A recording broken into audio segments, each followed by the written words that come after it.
Magandang hapon sa lahat and welcome to Star Talk. Wala po ngayong hapon dito sa studio si Nanay Lolit Solis dahil siya po ay nasa Las Vegas lang naman kung saan siya ang punong abala sa Fight of the Millennium. Kaya narito po ang exclusive report ni Lolit Solis para sa Star Talk. Panoorin nyo. Oh, yan! Yan ang mga tao makikita mo sa kwarto ni Manny Pacquiao. Ganyan kadami yan araw-araw. My God! Latayo na naman po yan. Ano ba yan? Halika na! Halika na! Gusto ko nga yung video. Mabuti po.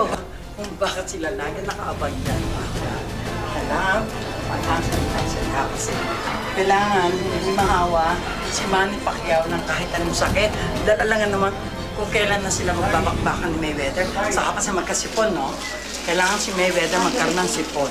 Pagkasabay ito kami ngayon lahat sa kwarto ni Manny Pacquiao. Hinihintay namin sa dumating mula sa weigh-in. Tignan mo, sa dami ng tao naghihintay. Ewan ko, parang talagang totoo na ang feeling ko. Kung ang kanya natumutan na to. So, ang dami, di ba? Siksikan talaga. Masasabing isa ito sa pinakamahalagang laban sa buong karera ni Manny at maraming haka-haka na maaaring ito rin ang kanyang huling laban bago magretiro. Consider all their advices. Lahat mo namin nag-advise sa akin, but it's hard to say right now because the fight still approaching on Saturday. But siguro sa tingin ko, we'll see, and after the fight, we will announce it if I'm going to retire or not. In full force naman ang support system niya sa Las Vegas na pinangungunahan ng kanyang kabiyak na si Jinky na nagwawaksi ng kahit anong kaba. Hindi ko siya parang iniisip talaga nakakabahan ako. Kasi minsan nakikita ko si Manny, siya masaya. Minsan nga sinasabi niya, kinakabahan na sila. Parang ganun. Kung ano yung parang yung attitude niya, yun din yung attitude. Kasama man sa Las Vegas ang mga anak ni Manny at Jinky, hindi nila mapapanood ang laban ng ama. Okay sila na hindi sila makakapanood. Okay. Parang sinasabi rin kasi niya, ayaw rin niya makita si Manny na parang masasaktan. So, better na yun na dito na lang siya. Daddy, we love you. We're always praying for you. Praying for your safety, and pray that you're in good condition for the fight. Pray that you're safe. No shaking of hands, no flash from photography, no photograph taking, video recording, no selfies. No autograph signing, no discussion of personal problems, or no exceptions, please. This is the fight of the century.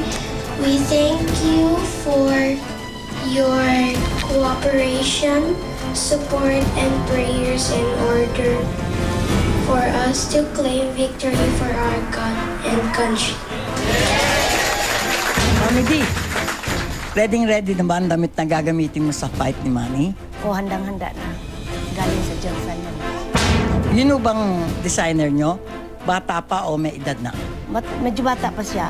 Pero originally talagang taga-Jansan. Siya ang designer sa Manila. Siya nagtira ngayon sa MP Tower namin, sa baba na chef niya. Siya ang naggawa ng unang mga laban ni Manny. Siya nagawa. Hanggang nag-umpisa ako ng Pilipiniana. Siya ang Inong huling laban ni Manny, pinag-usapan ng lahat yung, di ba yung parang sign language mo? Parang tinuturo-turo ng kalaban. Natalo yung kalaban ni sabi nila, kinulam mo daw yung kalaban ni Manny. Excuse me, no, hindi ako marunong magkulam. Bakit? Magalit ang Panginoon. Oh. So, magaling ako mag-pre-over. Hindi pwede magkulang. Hindi ko alam. Sino ang mangungulang? May magpaturo ako. Tulong kayo sa pagdasal. Huwag kayo maghawak ng kaba. Kaya mawala ang ating concentrate sa Panginoon pagdasal kung magkaba. Mabuhay! Tayong Pilipino! Go! Go, Manny! Go! Strong fighting spirit! Mabuhay ang Pilipino! Sa mga lahat ng nanonood ng Star Talk at sa mga Pilipino sa buong mundo, ako'y nagpapasalamat sa ngayon pa lang sa suporta at sa dasal ninyo para kay Manny at sa pagmamahal niyo sa kanya. Nandyan kayo lagi para sa amin. Thank you. Maraming salamat.